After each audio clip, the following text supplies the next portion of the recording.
Ay 2 weeks after mabuhusan itong kurbada ng highway, hindi pa rin nadadaanan. Ayan, wala pa rin.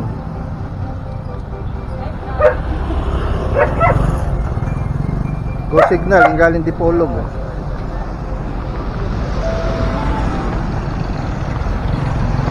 Wala pa, siguro 1 month ang curing nitong binuhusan nila na to. Kasi 2 months na after buhusan, sarado pa rin.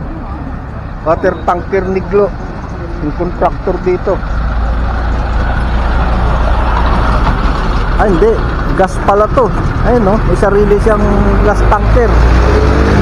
Yan yung contractor.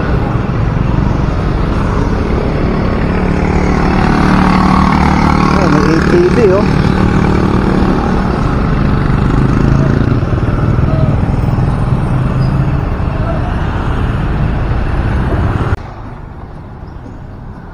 (9:30 ng umaga, Huwebes).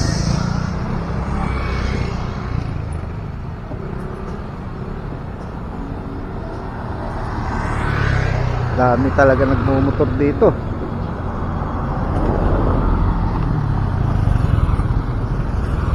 Go signal yung galing west going eastbound.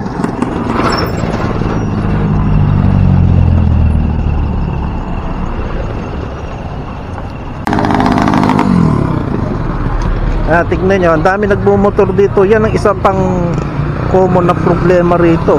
Ang dami nagmumotor, walang helmet. Hindi masyado na-implement dito yung tungkol sa helmet. Kasi probinsya, hindi sila ganun ka-strict pagdating sa helmet. Eto, tignan nyo itong mga nagmumotor na to. Puro walang helmet. Kaya pag na-disgrasya yung mga yan, malamang at sa malamang critical yan. Depende na lang kung paano siya madidisgrasya.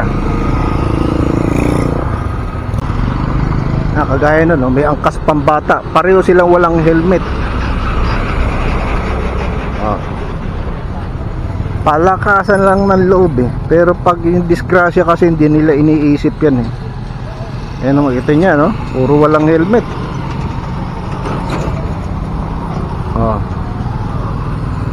Dapat yan, higpitan nila yan, ganyan.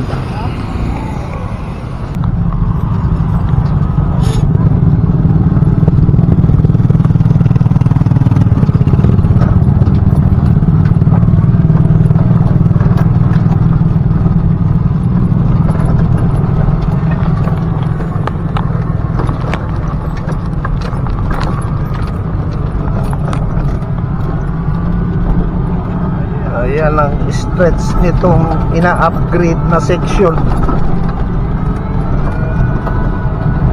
Ayan no, ilang araw pa siguro to bago madaanan. Linggo. Ganyan sa dulo yan. Yan yung tulay. Ito na yung tulay. Ito na ang town proper o yung poblasyon mismo. Tapos yung karugtong niya dito sa kabilang side naman, binakbak na. Ayan na oh. Yan ang susunod na sesementohan naman. Binakbak na to. Ayan yung traffic light.